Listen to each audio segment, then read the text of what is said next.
আর কাকে বিশ্বাস করব? যে মানুষটা শপথ করে বলেছিল আমি সারা জীবন তোমার পাশে থাকব, আমি বোকার মতো সেটা বিশ্বাস করে তাকে ভালোবেসেছিলাম, তার মায়ায় পড়েছিলাম, কিন্তু দিন শেষে সেই মানুষটাই আমার সাথে বেইমানি করেছে। আমি তো তার জীবনে ছিলাম শুধু কথা বলার জন্য, ভালোবাসার মানুষ তো ছিল অন্য কেউ। আরে তুমি যদি সময় কাটাবে তাহলে আমাকেই খুঁজে পেলে, আর কোনো মানুষ পেলে না।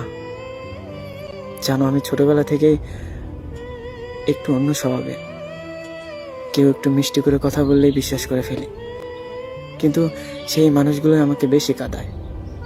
যদি জানতাম তোমার আরেকজন ভালোবাসার মানুষ আছে তাহলে হয়তোবা তোমার মায়ায় কখনো পড়তাম না।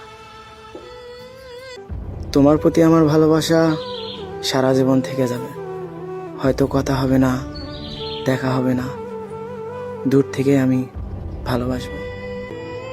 বহুদিন পর না, বহু বছর পর, বহু যুগ পর তোমার সাথে দেখা হলে তোমার প্রতি একই রকম ভালোবাসা থাকবে। জানি তোমার সামনে গিয়ে হয়তো কখনো বলতে পারবো না আমি তোমাকে এখনো ভালোবাসি। এই মন মরা দেহে আর প্রেম ভালোবাসা আসে না। একজন মানুষকে জীবনের চাইতেও বেশি ভালোবেসে তার কাছে ঠকে যাওয়ার পর থেকে কেমন যেন হয়ে গেছি, কারো প্রতি আর বিশ্বাস আসে না। মনে হয় এই মানুষটাও যদি ঠকায়। একজন মানুষকে এতটাই ভালোবেসেছিলাম, তাকে কখনো বোঝাতে পারিনি, তাকে বোঝাতে পারিনি আমি তাকে কতটা চাই। যাকে পেয়ে ভেবেছিলাম জীবনে আর কষ্টই পাবো না, কিন্তু সেও বুঝিয়ে দিল সুখ সবার কপালে থাকে না। যার জন্য রাত জাগলাম, যার জন্য অপমান অবহেলা সহ্য করলাম, ভাবছিলাম সেই মানুষটা হয়তো পাশে থাকবে, কিন্তু দিন শেষে সেই মানুষটাও হারিয়ে গেল। আসলে সেও বুঝিয়ে দিল ভালোবাসা সবার জন্য না।